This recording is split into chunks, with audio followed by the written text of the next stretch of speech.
All right, we are recording. Welcome to the virtual brown bag of April 22nd of 2021. As usual, go into a quick intro. We always record these meetings so that folks can watch them later or rewatch, catch up, or what have you. Having that content online is always a good product that comes out of these, or byproduct that comes out of these meetings. We always ask people to share stuff, but not overshare or share things that could cause any kind of trouble. We don't have time to edit these videos out later. Virtual Brown Bag is a place where we get together, we share tips and tricks, experiences, things that we've learned the hard way, and we share with others. Hopefully we can help out other folks as well. Logistics, we do this every Thursday from 12 to 1 Central Time here on Skype. We have gone through a bunch of very diverse topics, going from very technical things all the way up to like the soft skills side of things. So everything and anything that's related to things that people are excited about. And we have a virtualbrownbag.com website where you can always find the link to this meeting as well as links to the previous videos and link to the Slack channel if you would like to propose topics ahead of time or just continue topics or continue discussions that we've had during a meeting and maybe we've run out of time. So other than that, yeah, let's get things rolling. So far, it's the two of us, man. Yeah. That's unusual. What happened? It is. I don't know. Okay. Odd. Yeah. Let's see. I'm still.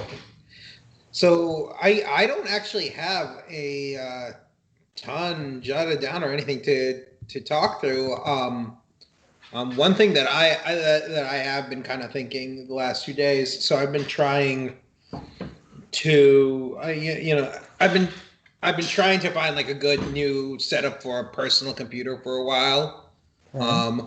So I tried. I don't want to pay for a Mac, and I don't particularly want a Mac, but I do, and like a very large part of my workflow and tool set is Emacs. So I've tried in the past to run it on Windows and found it doesn't quite work well. And I tried running it on Ubuntu and it was okay, and I had to return it.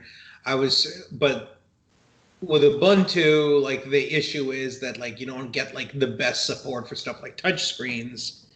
And I did get a new computer, and this time I've been trying to do to run Emacs in WSL and use Windows for like GUI applications. And I think I'm ready to throw in the towel on that approach. Okay. Yeah, so first of all, Emacs, just keeping it in the terminal is pretty painful at this point. There's just a lot of stuff, not a lot of stuff, but there's enough stuff it does that does require going outside the terminal that it gets pretty frustrating to limit it to there, including pop-ups, including like just how it renders fonts, how it renders a cursor.